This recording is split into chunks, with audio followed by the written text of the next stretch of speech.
예, 요엘서 3장 보시겠습니다. 요엘서 3장입니다. 그날 곧 내가 유다와 예루살렘에 사로잡힌 자를 돌아오게 할 그때에. 자, 여러분, 요엘서 2장 마지막 절에 뭐라 그랬죠? 누구든지 여호와의 이름을 부르는 자는 구원을 얻으리니 이는 나 여호와의 말대로 시온산과 예루살렘에서 피할 자가 있을 것이미요. 자, 예루살렘에서 피할 자하고 남은 자 중에 나 여호와의 부름을 받을 자가 있을 것입니다. 그러니까 누구든지 여호와 이름을 부른다고 다 구원받는 게 아니라 피하는 자하고 남은 자 중에 하나님이 구원을 베푸시겠다고 하는 얘기를 전 시간에 다 설명드렸습니다. 그거와 연관된 게 요엘서 3장 1절입니다. 자, 그날 곧 내가 유다와 예루살렘에 사로잡힌 자, 바벨론에 사로잡힌 자들 얘기예요. 돌아오게 할 그때에, 그러니까 돌아오는 자들이 구원을 얻는 겁니다. 내가 만국을 모아 데리고 여호사밧 골짜기에 내려가서 내 백성 곧 내 기업된 이스라엘을 위하여 거기서 그들을 국문하리니 이는 그들이 이스라엘을 열국 중에 흩고 나의 땅을 나누었으며. 자, 여호사밧 골짜기는 뭐냐면 하나님의 심판의 골짜기라는 겁니다. 여호사밧은 하나님은 심판이시다라고 하는 뜻이에요. 여호와는 심판이시다라고 하는 뜻입니다. 근데 그 골짜기에서 만국을 다 데려다가 뭡니까? 거기서 하나님이 국문을 하시겠다, 신문을 하시겠다는 거죠. 뭐가 있냐면은 이스라엘 백성들을 막 순교를 당하게 하고 막 목을 베고, 응? 뭡니까? 그 몸들을 막 쪼개기도 하고 톱질을 하기도 하고 두드려 패기도 하고 종들을 삼아서 엄청나게 괴롭히기도 하고 이랬던 모든 나라들을 데려다가 심판을 하시겠다는 얘기예요.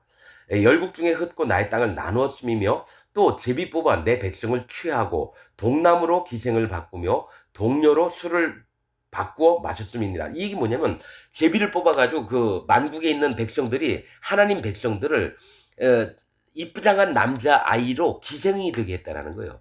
그러니까 뭐냐 동남으로 아이 동자에다가 남자입니다. 그러니까 아이 남자 즉 동남 어린 남자 아이로 기생이 되겠다는 거예요. 동료로 술을 바꾸어 마셨습니다. 그러니까 동료는 어린 여자애로 술을 바꾸어 마셨다는 건 기생이 또 되겠다라는 것과 술을 따르겠다라는 겁니다. 그렇듯이 하나님 백성들을 전부 다 지들 멋대로 막 행하고 이랬던 것들을 심판하시겠다는 겁니다. 그러면서 하시는 얘기가 두로와 시돈과 블레셋 사방아 너희가 나와 무슨 상관이 있느냐. 즉 두로는 뭐라 했죠? 바위, 시돈은 어장, 블레셋은 바다 백성을 얘기합니다. 다 심판 가운데 있는 자들인데 두로는 뭡니까? 사단 마귀의 세계입니다. 두로가. 또 시도는 뭡니까? 하나님 앞에 구원받은 척하는 인간들을 얘기를 해요. 지금 기독교인들처럼. 블레셋은 뭡니까? 바다 백성. 애초부터 뭡니까? 심판받을 백성들을 얘기를 해요. 이 두로, 시돈, 블레셋, 나중에 다 설명한 것들이 있습니다. 그 여호수아서도 그렇고 저 다윗 때도 마찬가지라 뭐 가드, 뭐 아글론, 뭐 아스돗인가 뭐 그런 그 지방 이름들 하나하나 다 설명을 했습니다. 블레셋이 믿는 신은 뭡니까? 다곤신인데 다곤신은 물고기 모양을 형상으로 우상처럼 만들어 놓은 걸 얘기를 해요. 그래서 구원받은 척하는 세상이 블레셋 백성들이고요. 두로는 뭡니까? 하나님인 척하는 자들이에요. 두로 그 뭡니까? 에스겔서 26장, 27장, 28장에 보면 두로에 대해서 자세히 나옵니다. 그거 다 설명해 놓은 게 있습니다. 두로는 마귀가 하나님 마음인 채 했다라고 나옵니다. 거기에 두로가 바위라고 합니다. 바위는 여호와 하나님을 얘기를 해요. 바위, 반석, 돌은 여호와 하나님, 예수 그리스도 하나님, 성령 하나님을 얘기합니다. 너희가 나와 무슨 상관이 하나님과 이들이 무슨 상관이 있느냐는 거예요. 너희가 내게 보복하겠느냐. 만일 내게 보복하면 너희의 보복하는 것을 내가 속속히 너희 머리에 돌리리니. 이게 뭐냐면 너희가 나한테 여호와 창조주이신 하나님께 너희가 보복을 할 수 있겠느냐 이겁니다. 웃기는 소리 하지 말라 이겁니다. 5절 곧 너희가 내 은과 금을 취하고 나의 진귀한 보물을 너희 신궁으로 가져갔으며 하나님이 주시는 은은 뭡니까? 은혜, 하나님의 은혜와 또 하나님, 금은 하나님에 대한 믿음을 얘기합니다. 또 하나님의 진귀한 보물들은 하나님 성전에서 하나님을 섬기도록 만들어진 온갖 그릇과 기명들을 얘기를 합니다. 이것들을 뭡니까? 두로나 시돈이나 블레셋 지방에 있는 신궁, 그 자기들 신에 있는 곳에 갖다 놨다는 거죠. 그러니까 이스라엘 백성들에게 이것들을 빼앗아서 하나님의 은혜나 하나님의 믿음들을 전부 다 가지고 가서 지들 걸로 삼으려고 했다는 거죠. 6절 또 유다 자손과 예루살렘 자손들을 헬라 족속에게 팔아서 아직 여러분 요엘 시대에는 헬라 족속이 이름도 안 나와요.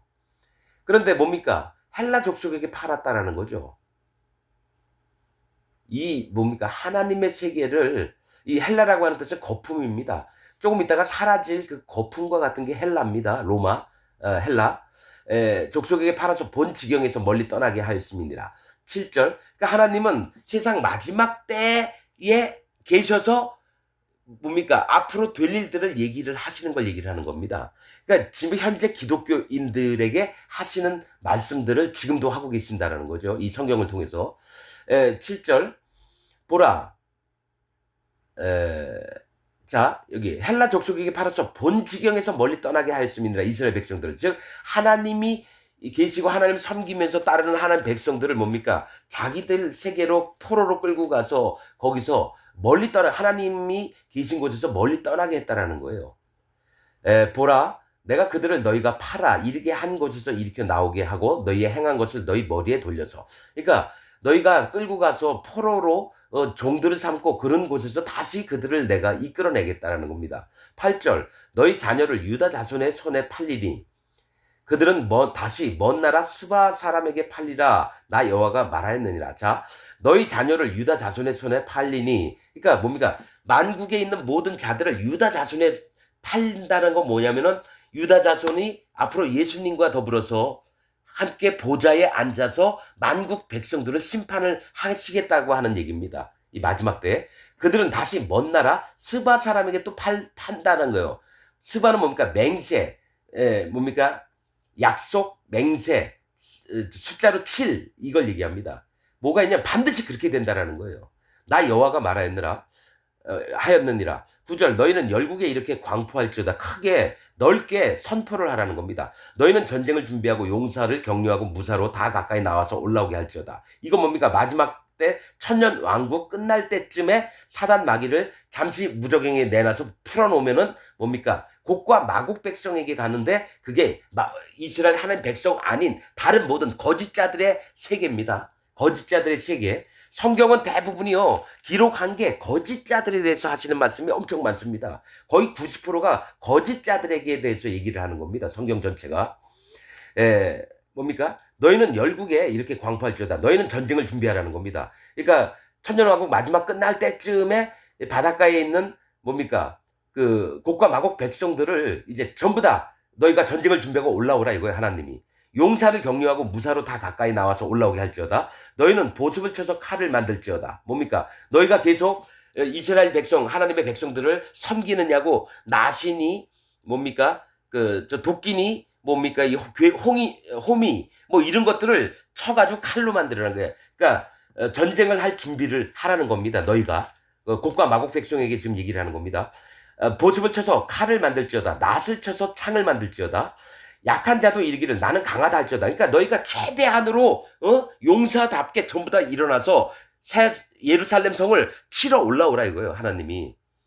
사면의 열구가 너희는 속히 와서 모일지어다. 여호와여 주의 용사들로 그리로 내려오게 하옵소서. 자, 이게 뭐 얘기냐면 하나님이여 주의 용사들로 그리로 내려오게 하옵소서. 뭐가 있습니까?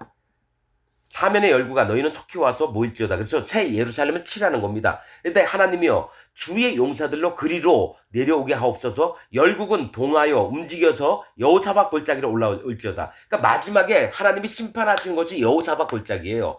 곡과 마곡 백성이 전부 다 예루살렘 치러 올 때 여호사밧 골짜기로 딱 왔을 때 하나님의 천사들이 전부 다 와서 이들을 대부분 뭡니까? 거짓 선지자하고 짐승, 이 땅에서 왕노릇했던 모든 자들, 짐승들을 전부 다 불못에 던지우는 걸 얘기를 합니다. 열국은 동하여 여호사밧 골짜기로 올라올지어다. 자, 여기서 여호와여 주의 용사들로 그리로 내려오게 하옵소서. 이제 뭡니까? 전쟁의 준비를 하는 걸 얘기해요. 자, 너희는 올라오라 그랬으면 만국의 병사, 열국의 모든 군사들이 올라오고 하나님의 용사들은 이제 내려가서 싸우라자는 거죠.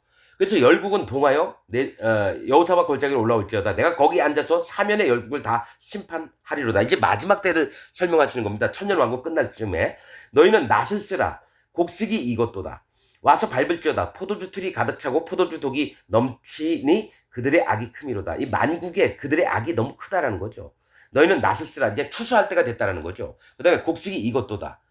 이제 여태까지 수천 년 동안 하나님이 기다리셨다가 이 마지막 때에 만국을 전부 다 심판하시는 자리를 베푸시겠다고 하는 겁니다. 사람이 많음이요. 14절. 판결 골짜기에 사람이 많음이요. 판결 골짜기에 여호와의 날이 가까우미로다. 이 여호사밧 골짜기는 판결의 골짜기인데 뭡니까? 이제 하나님 이스라엘 백성들은 새 예루살렘 성에 있고 그 다음에 뭐가 있습니까? 천사들이 와서 판결 골짜기에서 그 새 예루살렘 예수님 계신 예루살렘 성을 치려고 올 때에 전부 다 하나님께서 그들을 데려서 불못에 던지는 마지막 날을 얘기를 합니다. 15절 해와 달이 캄캄하며 별들이 그 빛을 거두는도다. 이제 이 땅에 있는 모든 것들이 무너지기 시작하는 거다. 하나님 그렇게 허락을 하셨어요. 16절 나 여호와가 시온에서 부르짖고 예루살렘에서 목소리를 발하리니 하늘과 땅이 진동되리로다. 그러나 나 여호와는 내 백성의 피난처 이스라엘 자손의 산성이 되리로다. 하나님께서는 하나님의 백성들을 다 도와주셔서 피하게 하시고 그 다음에 하나님이 지켜주시는 산성이 되는 겁니다. 17절 그런즉 너희가 나는 내 성산 시온에 거하는 너희 하나님 여호와인 줄 알 것이라. 예루살렘이 거룩하리니 다시는 이방 사람이 그 가운데로 통행하지 못하리로다. 이 얘기 뭐냐면 천년 왕국 때는 하나님 백성만 그 안에 있습니다. 그리고 뭐가 있냐면요. 그리로는 이방 사람이 들어올 수가 없는 거예요. 그리고 실제로는요. 예루살렘에 있는 이 하나님의 백성들과 곡과 마곡 백성들이 싸움을 붙는 게 아니라 이들이 새 예루살렘 성을 쳐 들어갈 때 천사들이 내려와서 전부 다 이들을 붙잡아서 불못에 던집니다. 그러니까 뭐냐? 예루살렘 성에 있는 하나님 백성들은요. 무기 들을 필요가 없어요. 계시록에 있는 내용입니다, 여러분 이게.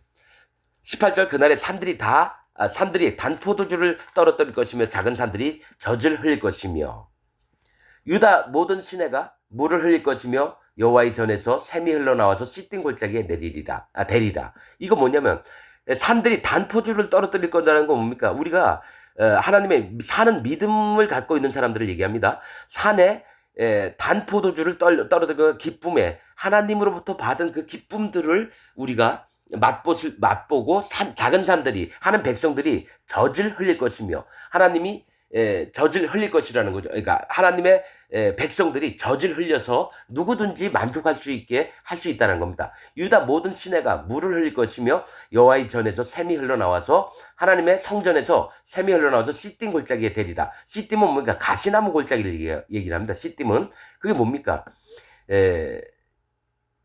하나님의 심판받을 자들에게도 뭡니까? 하나님의 샘이 흘러나와서 그들을 구원하는 역사를 내실 거라는 걸 지금 얘기를 하는 겁니다. 그래서 마지막 때에 뭡니까?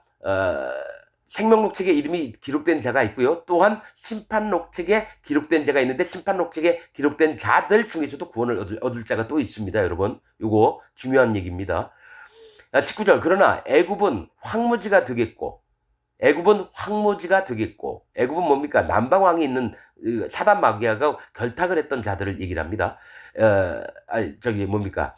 지혜가 없어서 지혜가 메말라서 그랬던 자들 세상 이 땅 사람들 얘기합니다. 애굽은 황무지가 되겠고 에돔은 황무들이 되리니 이는 그들이 유다 자손에게 강포를 행하여 무죄한 피를 그 땅에 흘렸음이니라. 유다는 영원히 있겠고 예루살렘은 대대로 있으리라. 내가 전에는 그들의 피 흘림 당한 것을 갚아주지 아니하였거니와 이제는 갚아주리니 이는 나 여호와가 시온에 거함이니라. 자, 이제는 갚아주리니라고 했는데 갚아주리라고 하는 말을 다른 뜻으로 얘기하면 정결케 하리니라고 하는 겁니다. 피 흘림 당한 것을 정결케 해주신다고 하는 겁니다. 자, 우리가 여태까지 실제로 하나님의 종들이 많은 임금과 총독들 앞에 서가지고 죽임을 당했습니다. 초대교회 때에. 그 이전에도 하나님 종들이 돌에 맞아 죽임을 당하고 제단사에 있어서 죽임을 당하고 이랬었습니다. 이런 고통과 눈물들을 하나님께서 정결케 해주시며 그 마음에 있는 슬픔들을 다 갚아주시겠다라는 겁니다. 누구를? 만국을 심판하시면서. 그래서 예수님과 함께 보좌에 앉아서 그들을 심판할 거라는 거죠. 여러분, 유엔서에 이렇게 북이스라엘이 처음 생길 때에 요엘이 예언했던 것들이 마지막 날까지를 다 보면서 예언을 하는 겁니다. 여러분 그래서 이 요엘서를 통해서 알 수 있는 게 유엘이라고 하는 이름 뜻이 뭐라 그랬죠? 여호와는 그의 하나님이시다. 즉 하나님의 이름으로 하나님이신 것을 얘기를 합니다. 나는 스스로 있는 자니라. 나 여호와니라. 그랬듯이 하나님께서 이 땅을 창조하시고 또 구원도 하시고 심판도 하시는 여호와 하나님이신 것을 모두가 알아야 됩니다. 그런데 유엘의 아버지 이름은 부두엘입니다. 부두엘은 하나님의 집, 베델이라고 하는 말과도 같았죠. 하나님의 집에서 하나님은 하나님이신 것을 나타내신다라고 하는 게 유엘의 전체적인 주제이고 그렇습니다, 여러분. 여러분들이 지금 기독교인으로 살고 있지만 기독교인들 마음에는 반드시 마음을 찢는, 즉 할례받는 마음이 있어야 된다는 겁니다. 반드시. 그래야지 나는 저기 교회 다니다가 지옥 가는 일이 없도록, 어? 예배당 다니다가 지옥 가는 일이 없도록 해야 돼요. 여러분들 지금 요엘서에 나와 있는 이스라엘이나 유다나 예루살렘이 모두가 있냐면 현재 기독교인들한테 하나님이 하시는 말씀입니다. 여러분 정신 차려야 됩니다. 여러분들이 그냥 당연히 가만히 있다가 천국 가는 줄 아십니까? 아니 내 믿음은 달라. 그러지 마십시오. 내가 44년 동안 그렇게 하나님을 믿는 척하면서 사단 마귀를 섬겨왔습니다. 난 그거를 100% 하나님 앞에 인정을 했고 여러분들도 뭐 10년을 믿었던 30년을 믿었던 50년을 믿었던지 간에 여호와 하나님 앞에 구원받지 못한 심령인지를 한번 살펴보고 점검을 해봐야 됩니다. 목사든지 장로든지 집사든지 평신도든지 똑같이 한번 자기 마음을 살펴보십시오. 마음 찢지 않으면 구원을 못 받습니다. 계속해서 저는 같은 얘기 반복합니다. 포로된 자, 또 소경되었던 자, 짓눌려 본 자들만 또 예루살렘에서 겨우겨우 없이 살면서 가난하게 살면서 이랬던 자들만 구원받는다는 것을 여러분 반드시 알아두시길 바랍니다. 오늘 말씀 여기서 마치겠습니다.